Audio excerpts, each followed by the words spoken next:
Sheila, and today you're in my kitchen, or my kitchen for today, and we're going to be having some fun with a new and exciting recipe using pumpkin. Pumpkin seems to be the in thing at the moment. It's Halloween, so everyone's going a bit pumpkin crazy. So I'm going to show you a fun and exciting way to use pumpkin.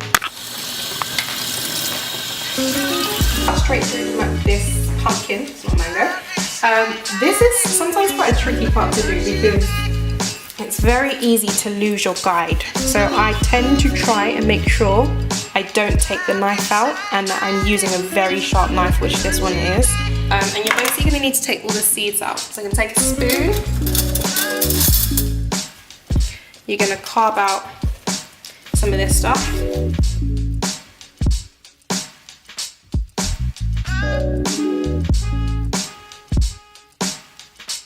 This spoon, and the spoon's been quite handy in kind of separating it, but I tend to use this. The name will come up on the screen, it's escaped me right now, but this is a fantastic tool in decoring generally.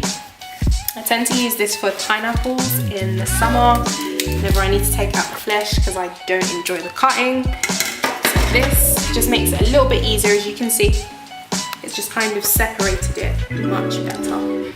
Okay. I'm going to take this out and we're going to empty it into a nice bowl.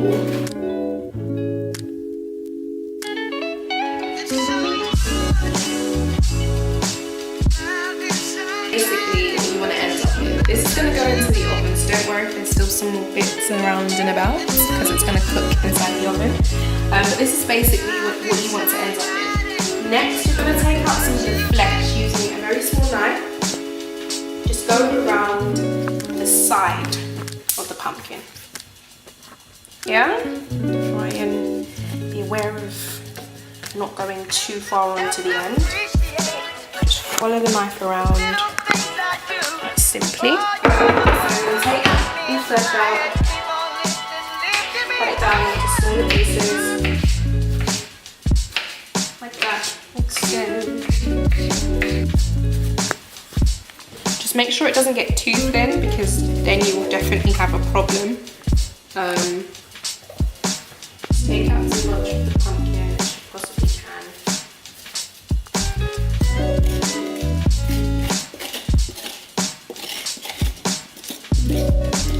Okay, so after all of that, we end up with this. This is the last image you have of this before it goes into the oven. So I'm going to take this.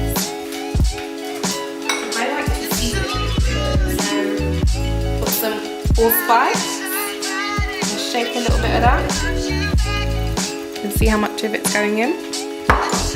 Get some of the oil, just a drop time, and with your fingers just baste it. Pinch. So that is what we basically wanted to look like at the end. And we're now going to put this straight into the oven and let it cook at 200 degrees for maybe about 10 minutes, and then we come back and we check on it again. So we're now going to dice some onions.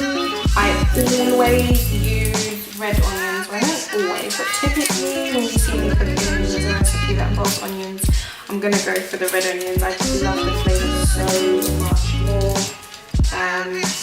Yeah, I just think it's a lot better.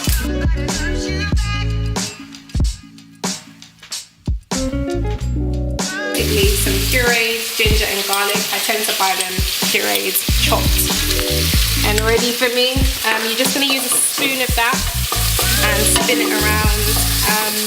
Always be conscious of the cook time of garlic is really short.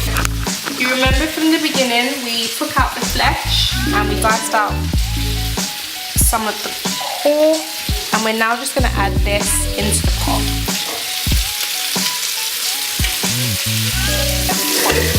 So you see the level of the heat? That's exactly where you want it. And you're constantly stirring, constantly stirring, constantly stirring.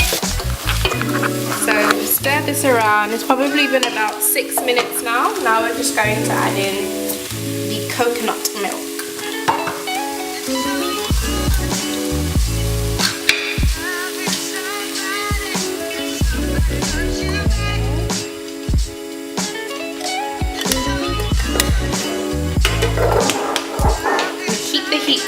where it was before, not changing it. And we're going to stir that for another 2 minutes, and then we're going to take it off and put it in the blender. So we're now going to take this mixture that's cooked up, and we're going to pour it into the blender.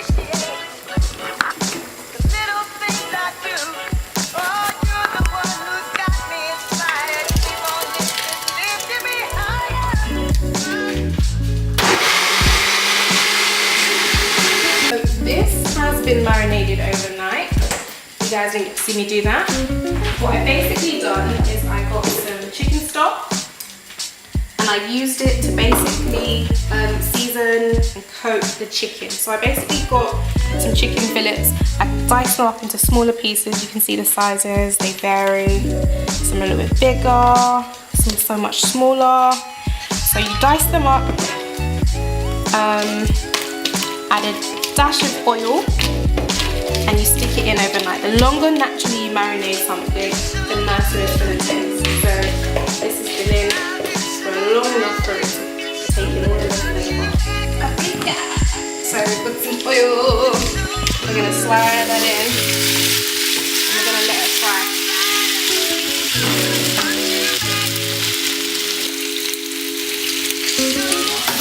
I'm going to take some black pepper.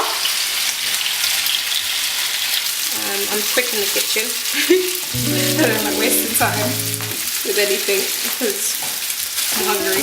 I'm usually vegan people who are hungry want to eat quickly. So keep it on the high heat.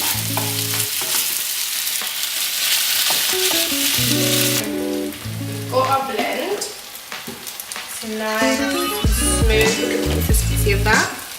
And we're just bringing it back to boil.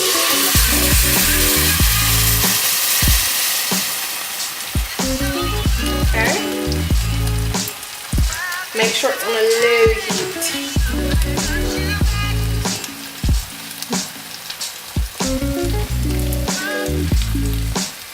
Okay.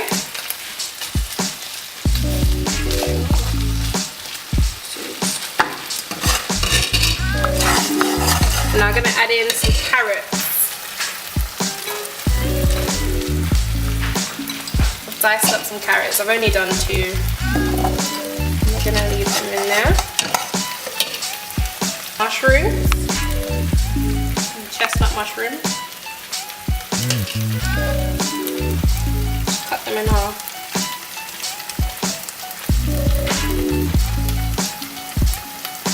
You can add as many as you would like.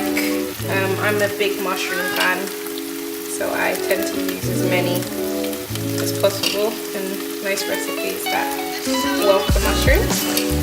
We're going to let that boil some more here. I'm going to add in a bit more ginger. So you can tell from the ingredients I'm adding, I already mentioned that pumpkin is a really, really great antioxidant. So it's really good for winter. So most people get really ill, coughing and sneezing, you're worried, you're panicking. Think of this recipe and it will save you. So we're going to add in the chicken. It's been there cooking for quite some time. I'm just going to mix it in. Can't obviously smell it, but this smells absolutely amazing.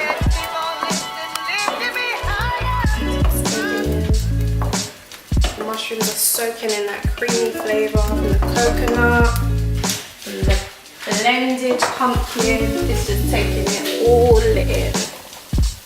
And we're going to leave that again for another maybe 5 minutes and we'll come back. So nearing the end, our soup is on the pot and it's cooking. It's about 5 minutes till I'm about to take out the pumpkin from the oven. So I'm just going to slide in the lid and let that sit there for another 5 minutes.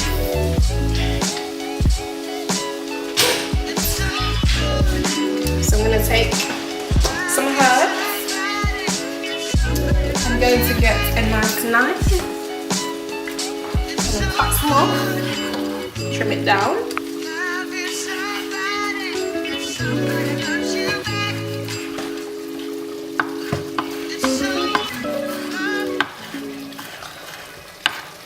This is one of my favorite herbs, bit of dill. when I was out in Uganda. Funny enough, in Uganda I got introduced to it, not Britain.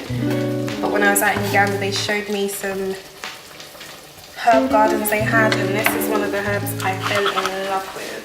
So I'm going to take some of that and we're going to get it all over. I'm going to stir.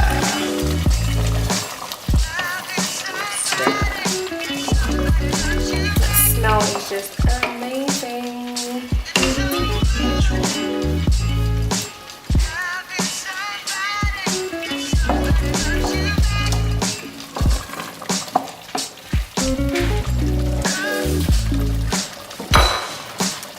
So I'm just going to leave this to cook for about a minute or two longer and then it's done.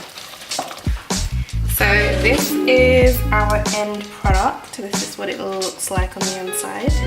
It is quite hot, so be careful. I'm going to take a spoon out and we are now going to fill it with our soup.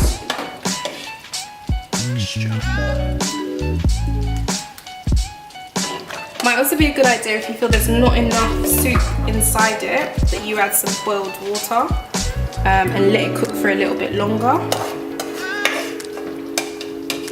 I'm quite happy with this. I'm focusing more on the chicken and the mushroom and the carrots. This is for me.